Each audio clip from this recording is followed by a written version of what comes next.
In 1987, Hasbro's G.I. Joe line was in full force, and Hasbro was hard at work on their Series 6 action figure line for the year.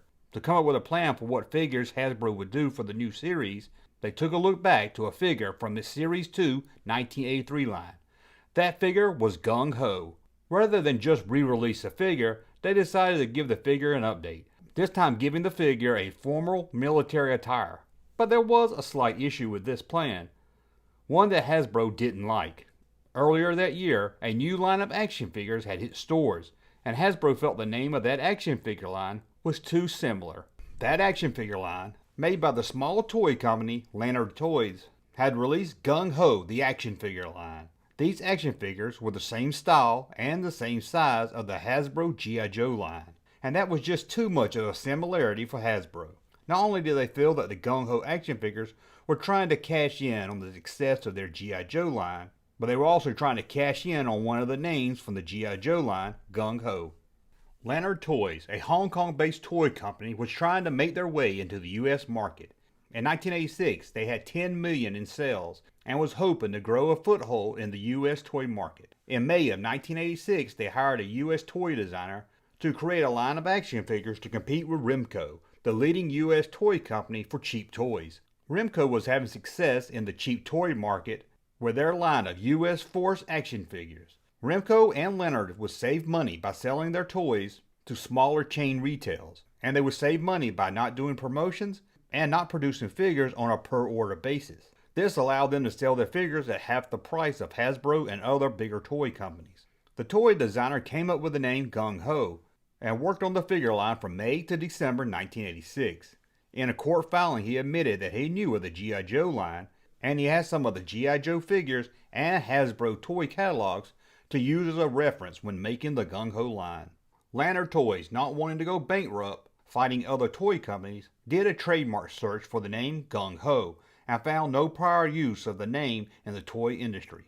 So Leonard was ready and showed off his 12 action figures in 2 vehicles in January 1987 at the New York City Toy Fair, and had their first batch of Gung Ho action figures in stores by the end of that month.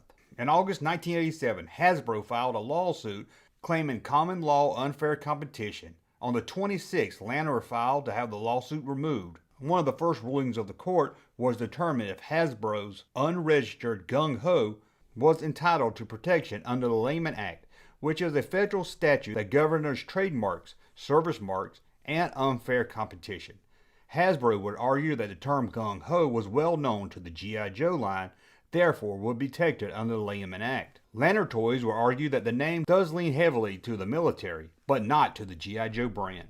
They would also argue that the Hasbro figure was named R. Lafitte, and only its codename was Gung Ho. Also that Gung Ho was a motto used during World War II, and not something invented by Hasbro.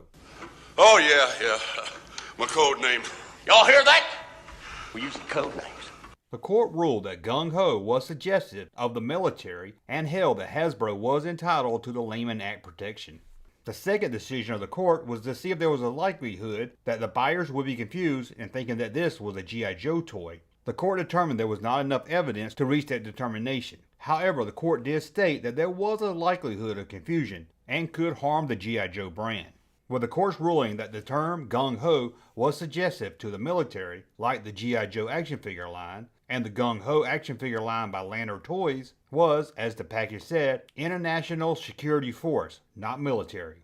Hasbro walked away from court a winner, and Leonard Toys was forced to end its new action figure line. However, after some retooling, Leonard Toys returned to the toy stores with the core action figure line, a line of action figures that was so successful it lasted until 2018. Leonard Toys is best known today as that toy company that sells those Kenner-style aliens with the odd colors at Walmart. Well, that's the story of the Gung Ho courtroom battle.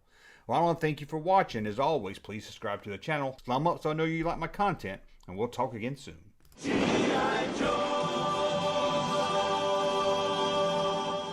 Hey, Junkman channel popping though.